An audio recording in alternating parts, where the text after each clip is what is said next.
Imagine, a podcast series by Imagine Theatre. Hello again, welcome to episode 99 of this podcast series, and this time we're in Coventry to explore the vast expanse of the building which is Imagine Theatre's new headquarters. For more information, go to their website at www.imaginetheatre.co.uk. Now, in the last episode, we took a detailed look at the world of scenic design with the man who's a highly experienced production designer and art director for film, television, event production and the stage, Ian Westbrook. Now, don't worry if you missed that or any of the other previous episodes, because they are all still available. And so far, we've talked with celebrities and backstage team members, practitioners and academics about how pantomime is produced, its history and its future. So make sure you check them out where you normally get your podcasts from. And don't forget to subscribe to the series so that you don't miss any future episodes. Now, as you know, from previous episodes, Imagine Theatre's building in recent years has been bursting at the seams. It has an increase in staff, costumes, props and scenery. And let me tell you, it was a very large building. But the time has come to move to an even larger new headquarters. So today we're going to talk about the big move and take a look inside the premises here with joint CEOs Sarah and Steve Boden. How are you both? Hi Martin, good to see you. Why? Well, here we are. We're exhausted, but we're still going. Yeah, well, I've just walked in from a rainy Coventry day, and the expanse of this from the outside is incredible. So, Sarah, just give us the background to this and why you needed to move. So this will be Imagine's fourth move in its history. So we started off in a really tiny barn in tiny office in Banbury, then moved into a barn in Banbury, then moved into another office in Coventry before settling in Brandon House, which is where our current home is. Brandon House is about 16,000 square feet, plus we have some off-site storage. It's housed our business for the last 13 years. And it's been fantastic. But for those who've ever visited, you'll know it was floor to ceiling packed. And we identified the fact that A, we needed more space, and B, Trafalgar as a group needed more space as well. And so at the moment, there's all sorts of pockets of storage happening across the country for Trafalgar. What about if we consolidated it all into one space, had one team managing it, and everybody benefited from the economies of scale that brought everything under one roof? Trafalgar board listened, the Trafalgar senior team listened. It took a while, but we got there, and here we are. Which is absolutely fantastic. And I mean, Steve, from the very moment you walk in, the space, so much of it. And that's the big thing that we wanted to achieve. We wanted to achieve a really cohesive working environment for our teams. So we're kind of unique. We're office-based, but we also have workshops for scenic. We have workshops for costume. We have storage, and we also have a creative team who are also working from offices. So literally the entire company operates from under one roof. We've always tried to do that with Imagine because that's what makes Imagine unique. Every part of the production process is managed centrally, and we're all understanding and across each department's needs and requirements. So when the opportunity to kind of consider the move came along, we said, right, we need to make sure that we can develop and expand that ethos. So that's what you see. And as we walk through it, you see that each, operations teams feed into wardrobe, operations team feed into creatives, that feed into the administrative support team. So we actually have a hub of creativity all sensibly mapped out in a building. I said you haven't actually moved in completely yet. That's a few weeks away. But where are we in the building now? What will this be? This will be our operations room. So it's twice the size of the current operations team space that they have over at Brandon House. And in here, you'll have the teams who look after the scenery, the operational delivery of our seasons, our stage management team, our props team, our wardrobe team will all have desk space to do their operational work in the delivery of the pantos in here, as well as lighting and sound. Okay, Sarah, lead on. Where do we go from here? From the operations room, we go into the wardrobe department of what is now known as Trafalgar House. Oh. And we've renamed it because we decided it was the hub of Trafalgar Entertainment and Imagine Theatre in the Midlands. So Trafalgar House it was. And as you walk in here, you can probably hear the acoustics have changed. We go into a much smaller room with a lower ceiling. But the biggest thing about wardrobe is for the first time, our wardrobe team working day to day will have natural light. Mm-hmm. Those who've been into our old unit will know the wardrobe team, bless their hearts, were buried in the back of an area that didn't have any natural light. And we were always very conscious that that was not conducive for them. So now they have 7 windows. They've got loads and loads of natural light. This particular space we're in here will be the workroom for sewing. So it's probably, 15 foot by 15 foot, maybe slightly bigger than that. So we're hoping we'll be able to get 6 or 7 sewing machine desks in here, completely independent to the other aspects of wardrobe that we had before. So in our old wardrobe room, wigs were sitting with makers, which were sitting with cutting, which was sitting with everything else. And suddenly this space allows us to expand our wardrobe portfolio enormously and to let everybody breathe. And that's the big thing about this whole move, is the space, as you rightly say, the ability to grow, but also the ability for everyone to breathe while they're doing their job. And this is probably maybe 4 or 5 times bigger than the area they had before, because they had to move into the meeting room, didn't they? Because they just ran out of space. That's right. Last Christmas, the wardrobe team completely took over our meeting room in Brandon House because there was just nowhere else for them to go. So we didn't have a meeting room for 6 months because it was full of costumes, it was full of sewing machines, it was full of everything that you needed for it. Yeah, and you have to prioritise the business, and the priority last year was to give wardrobe enough space to operate. Yeah. So we've made sure that in this space they can get their cutting tables in, they've got space for all the machines that they use, and design area as well, and space to breathe. But natural light makes such a difference. I'm excited to go through this door and see what's next. Come on through. So this is an area that we're literally creating now. We're separating our main office block into our wardrobe store that feeds in off our work rooms. We're actually climbing to what is a mezzanine floor. Almost looks like a stage behind us here as well. But I mean, this is similar in a way to the old premises with the mezz, but about 10 times bigger. So how far is it to the end there? It's 140 metres, Martin. Wow. And it's at 64,000 square feet, so it's almost exactly 4 times the size of Brandon House.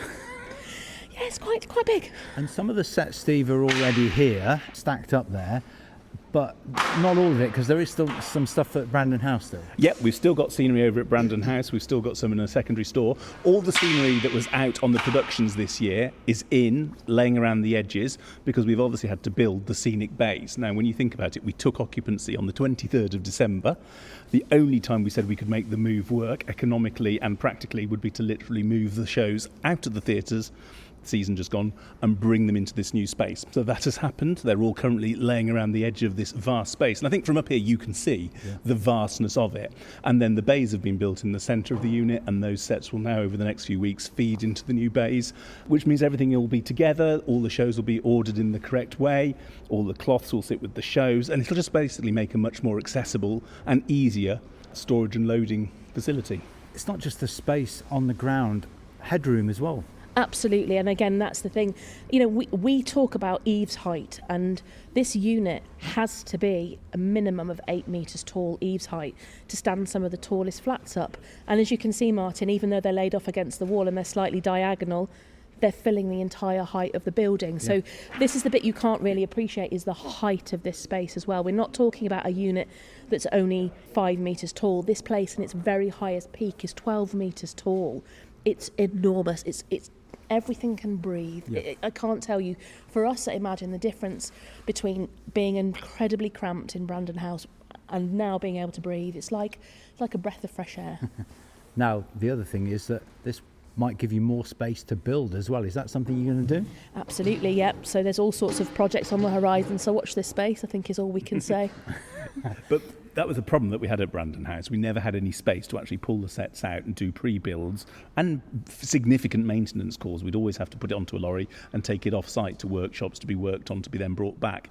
What we want to try and do is obviously minimise our carbon footprint and not have lorries moving scenery to workshops and moving them back. So we can do all that in-house now. Our scenic team can actually work on the sets in a big production area where we can literally rig the portals, rig the flats, build the trucks, work on them, and then dismantle them and put them away. And cloth maintenance is easier, I guess, as well. Ah, yes, because we have space and we have height and we have walls. And as Sarah said, the critical bit, we looked at so many units across the city, but trying to find a unit that had the eaves height was the critical, bit for us. And this premises was perfect in every way.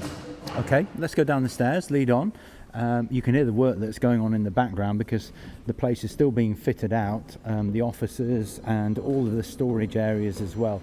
But it is a major operation and it will take a little bit of time. So while we're talking to you here, Imagine it's still running from Brandon House. All the team are still there.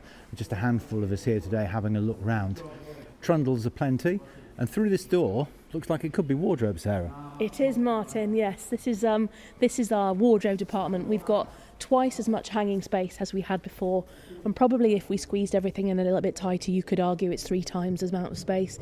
It just allows us to breathe, it allows the costumes to breathe, but it allows us to expand as well, which is what's really exciting. Well, the great thing about it is that you can now see all of the costumes. There are 2 levels here and several aisles of them, but that's what you had in the old building. But the ones at the top particularly were so crammed in you couldn't really see them. And you still got headroom space because you could possibly even have a 3rd tier. Yeah, that's right. So the 3rd tier is built at the moment for wardrobe storage. So imagine having rails at 6 foot high and then 12 foot high and then 18 foot high. We're not currently using the 18 foot highs, but we could if we needed to. And indeed, Martin, as you can see, because we are at 12 metres high in the middle, you could even go to a 4th rail if you needed to. So ultimately what we've had to consider is not just what Imagine needs now, but what Imagine might need in 5 years' time, in 10 years' time, but also what Trafalgar's going to need, what storage are they going to want for the costumes from Trafalgar Theatre Productions, from Jonathan Church Theatre Productions.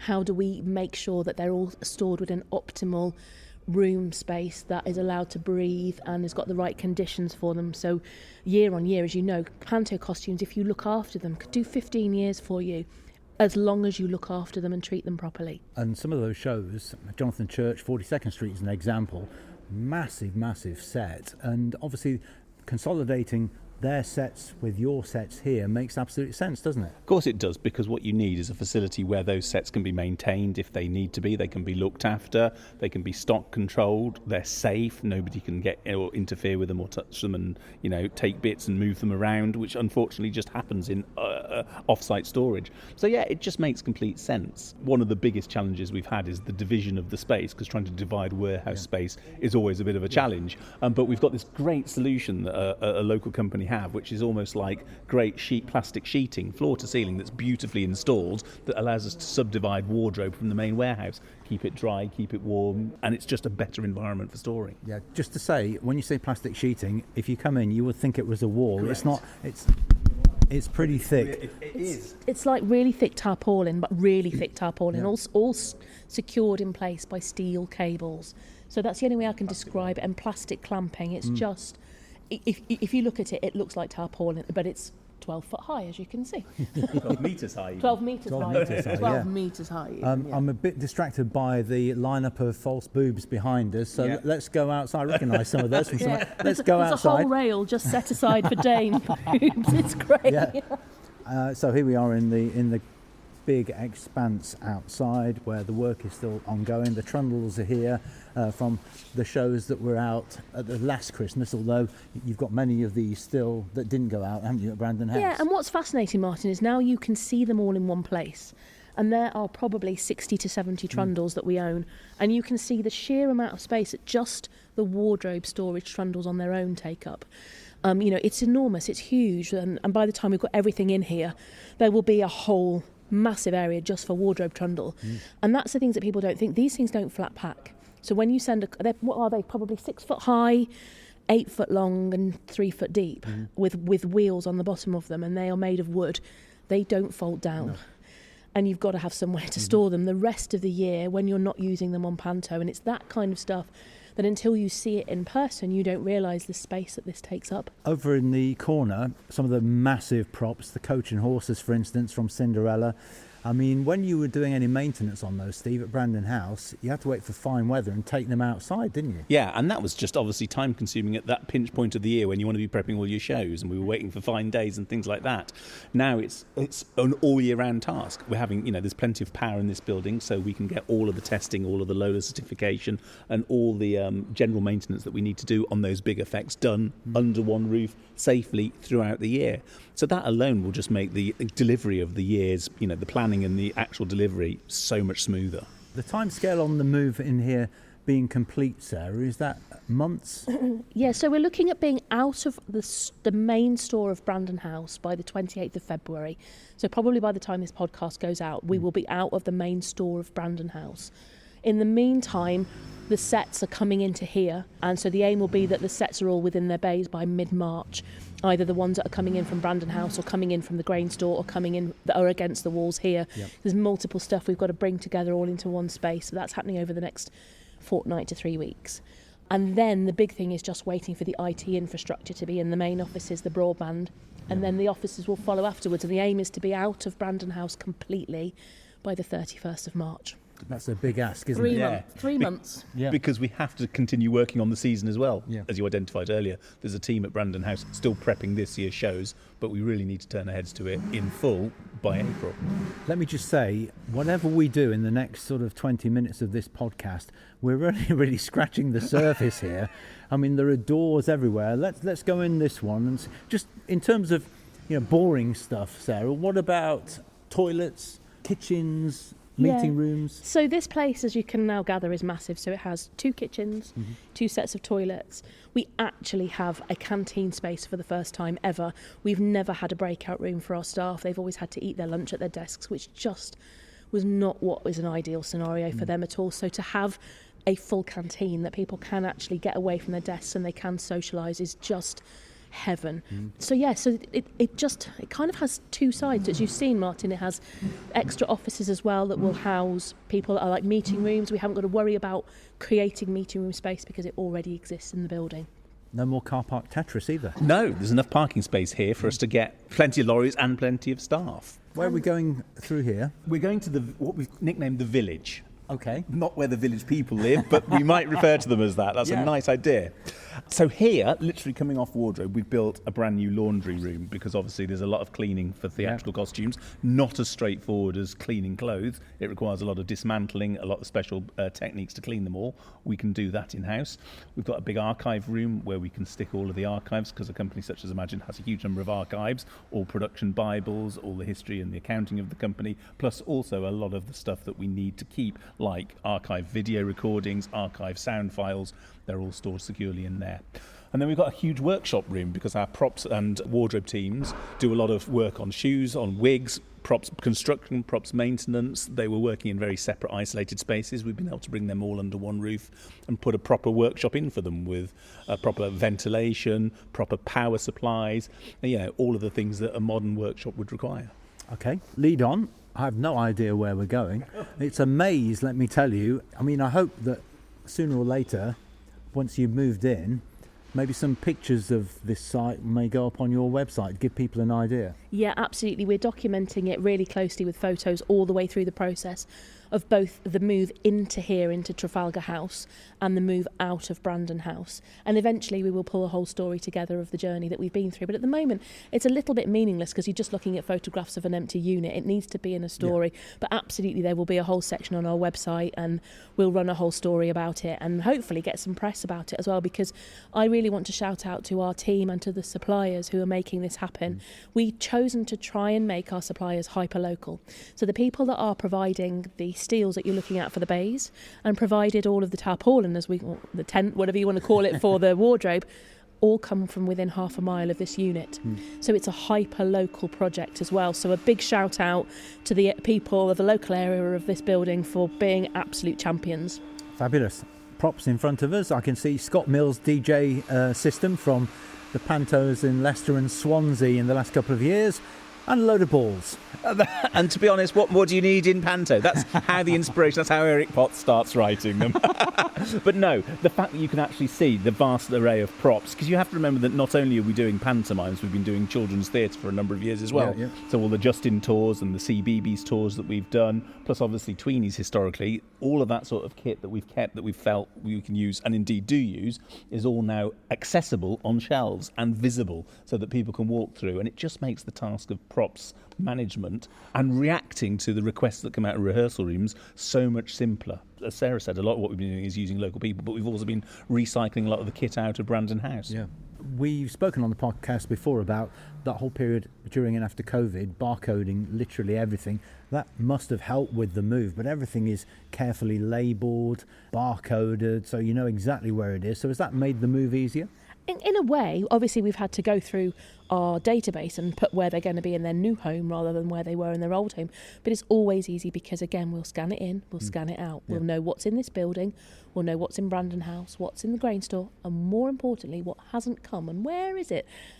And that's the bit that we have to then unravel, because obviously it's just moving. This is moving house to a scale that you can't quite comprehend, really. Yeah, well, that's the thing. For me, anybody who's ever moved house will know it can be a really long, boring, laborious legal process. You did it in a couple of weeks. Yeah, we did. We finally got sign-off from the Trafalgar board and the Trafalgar team at this in kind of the second end of the first week of December last year. And big shout out to the Trafalgar legal team and Andrew and Fran for turning the contract round in 2 weeks. From getting the yes on the 9th of December to us collecting the keys on the 23rd of December. That's what a phenomenal job they did. So we completed everything for the move in 2 weeks. Absolutely incredible. Where are we going from here, Steve? Well, we have our technical department who are down at the far end, and then if we double back on ourselves, as Sarah mentioned earlier, we have a lovely warm breakout space. Oh, this is a surprise. Yes, so daylight, plenty of space for people to sit, a relaxation room, they'll be able to have their lunch. We'll be able to just kind of have casual breakouts, because a lot of creative work is best served in a more casual environment from the formality of offices. I've always said that. Or warehouses. Cup of tea, notepad. But it also just allows for conversation and discussion. And what's great is this is also a Midlands hub for Trafalgar, and we're hoping that over the coming years, part of the Trafalgar operation in all the different divisions will use this as a base, and we'll be able to share ideas, we'll be able to work together, and also it's a facility that allows us to operate as a group, which is what Trafalgar is brilliant at doing. Yeah, so much light in here as well, isn't there? It is, it's so lovely, and the aim is to make it into kind of a 1950s diner. So it's got a bit of a theme, because we've inherited a lot of 1950s furniture from a production, which will work brilliantly in here. Yeah. And it makes it an exciting place to be, it makes it a nice place, and as Steve said, if you're in an environment you feel free to be creative, you'll be creative. Some of the furniture you've got in here already is obviously 50s themed, you know, the seats from a diner and the tables as well. So it's Steve the Fonz Boden from now. Absolutely, we'll get a popcorn machine in, maybe get a griddle and a few burgers going, a jukebox. Why not? Why not? Okay. A sideline. And what's through here? Come on through. So this then moves into one of the two kitchen areas, which obviously with a greater number of staff working for us now, we have operationally a bigger space for them to work in, plenty of storage. And what's really impressive is that there are dishwashers, and hopefully we'll be able to train people to fill them. Because that's always a challenge. And I mean, I'm so impressed by the amount of light in these rooms as well. Yeah. I mean, the windows, you know, go, I don't know how tall they are. They're 6 foot tall, I would imagine. Yeah, absolutely. And there's so much natural light, which is, for those who've been in Brandon House, you will know that's the one thing we didn't have.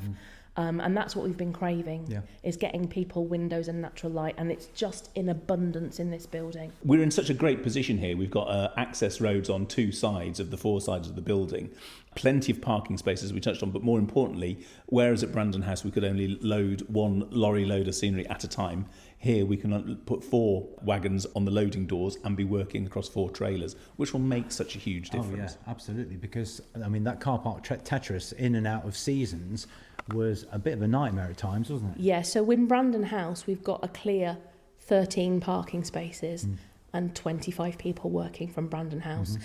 So it was a bit of Tetris, particularly on busy days when everybody was in, and we've got all the freelancers loading the lorries, and we've got all the lorries coming in as well. You know, and on a busy day in December, there could be 40 people working in Brandon House and 4 lorries going in and out with 4 more lorry drivers coming in.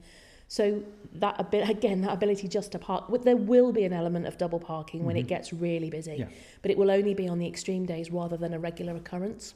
Now, I was going to say when we got here, the only thing we can liken this to is an aircraft hangar, but actually I think it's bigger than that. I think you're absolutely right. Coventry was famous for heavy engineering. You know, it did a lot of engineering, and there are around the city numerous units that are just vast because they were doing big engineering projects. And this is, you know, this is a 1950s, was it? 40s, 30s? Yeah.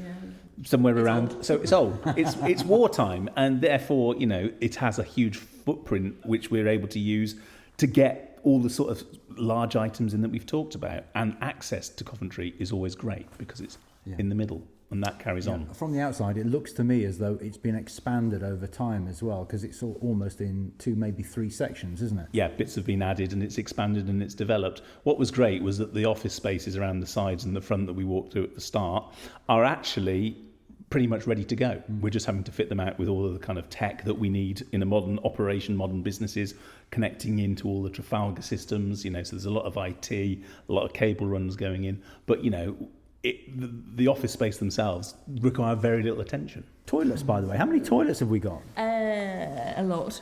There's 3 ladies, 3 gents, a disabled and a shower. So that's not like cubicles, that's physical rooms. Yeah. 3 ladies' rooms, 3 gents' rooms. And these are some of them here. There's a shower room as well. Yeah, and just welfare for drivers who are, literally coming in, loading. They might have been driving overnight, just to be able to give them welfare spaces and, all that sort of, and the modern spaces that modern operational companies require. Yeah. So we have all that fully DDA accessible, again, something that we're really championing in the accessibility of what we do.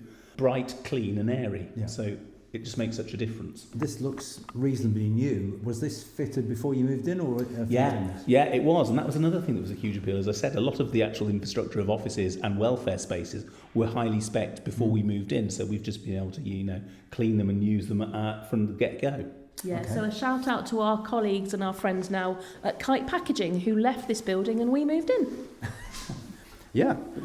Well, I was going to ask you what they were doing in here before. So we've now come to another large area, which is closer to the entrance. What's this room going to be? So this space here is another great breakout space. We'll be able to have plenty of desks, sofas, and a comfortable area where people can work on laptops, have informal meetings, just space. And that's the great thing. You can tell it's Panto, and we didn't even put these blinds up, but every blind has a different colour palette. You have to keep them. Having said that, because we're so keen on the light, the blinds will probably be up unless it's particularly sunny, because that whole wall is just windows. Yeah, floor-to-ceiling windows. It's the polar opposite of what we've had to put up with over at Brandon House by virtue of the space that we were working in there. It's lovely. I've noticed tech already in, obviously the air conditioning, but projectors and projector screens and so on, Sarah.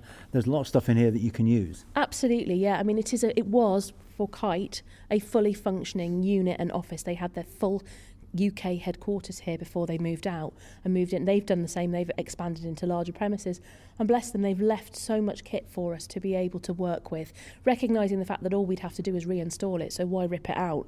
On the day we got the unit on the 23rd of December, as long as broadband would have been here, we could have just upped and moved the offices in. Obviously, that's not the easiest solution, but that's how ready it is for us to walk through the door. I tell you what as well, Steve, you're going to get your step count up every day. Good Lord, we won't have to do anything else other than just take a walk around the unit, and it is vast. And I think a lot of the staff are feeling that, there was a joke that we've got a couple of mobility scooters that have come off various productions, that those might be adopted as company vehicles in the unit. But plenty of steps. And this is the main entrance up here again? One of the entrances. So there's 2 entrances to the building. We will use the main Art Deco entrance at the very, very front once we move in properly. But at the moment, there's kind of a side entrance as well. There's 2 entrances to the building, and it just breathes. Obviously, the windows there still say Kite, but I imagine you're going to get the Imagine logo in there? That's right. The decals still say Kite. We just haven't taken them off yet, but that's all going to be changed. It's going to say Imagine and Trafalgar Entertainment underneath. And then the name Trafalgar House will go on the front of the building as well, because it's not there at the moment. I mean, it's an exciting time, isn't it? Possibly the biggest change for Imagine since the inception of Telltale all those years ago. It really is, and that's what we've realised is that the company that we are proud to be a part of has huge expansion opportunity and expansion plans, partly because of the fantastic team that work for us, but also because of the ambitions of Trafalgar Entertainment. And that's something that we're now going to be able to service. So we've just come through another door, and I've just found another kitchen. Did you know this was here? Apparently. This is as big as the other one, if not bigger. Yeah, we've got 2 kitchens, as Steve said. We've got the big kitchen that will allow us to prep food. We've also got a smaller second kitchen, which is for making teas and coffees. That on its own is the size of the kitchen we had in Brandon House. Yeah. And, in Brandon House, we've just been on top of each other. We've literally made cups of tea leaning across each other and things like that. So this is so refreshing, and it's got natural light, which the current kitchen at Brandon House didn't have. And this is another entrance. It is. So this isn't the way I came in. No, it's not. So this will be the main Imagine Theatre front door, where you have a high-tech sign-in system. So this is part of the systems that are used widely across the Trafalgar venues. So everybody will be able to sign in and sign out, which is great, obviously, for knowing who's in the building and fire regs, etc. Yeah. But this is also a great meeting space, because this is our central kind of front office meeting base, where we have a very large meeting room, which will be fully equipped for all the modern meetings that we need. Come on into here. Yeah, so the kitchen to one side. Parquet flooring, yeah, really nice, isn't it? And this is another big, nice space. It is, because you're having a production meeting, and the biggest change, I think, since the pandemic is that when we do production meetings, we've got creatives all around the country, indeed sometimes around the world. They'll be able to dial in on Teams screens, so we'll be able to see them on all the screens that will be installed.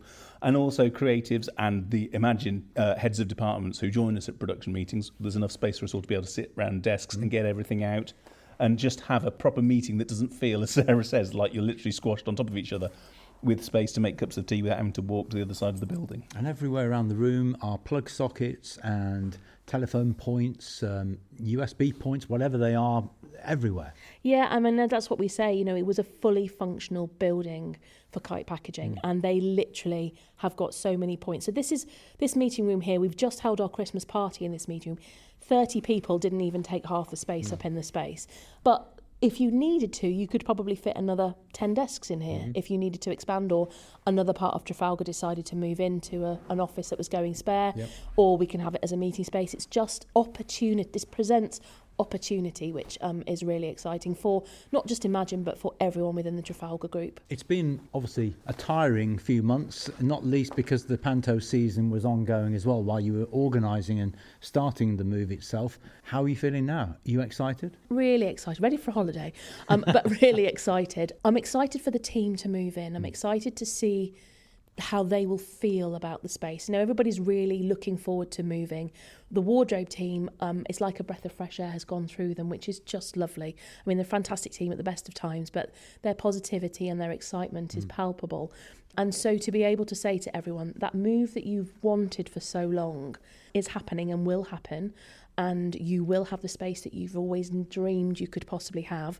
It's going to be hard work, because somehow we've got to pay for it. Yep. You know, let's be real, behind all of this glitz and glamour and that is a business. So I will find a way to pay for it. Yep. So there will be a lot of hard work involved, but we'll get there, and it's exciting times. And you know, we'd never have been able to do it on our own, Martin. We wouldn't have been able to do it without the team at Trafalgar, and they've supported us on the whole journey. This whole building justifies becoming part of the Trafalgar Group in itself, doesn't it? Hence it's called Trafalgar House, Martin, because it's going to be Trafalgar's home in the Midlands moving forwards. Absolutely.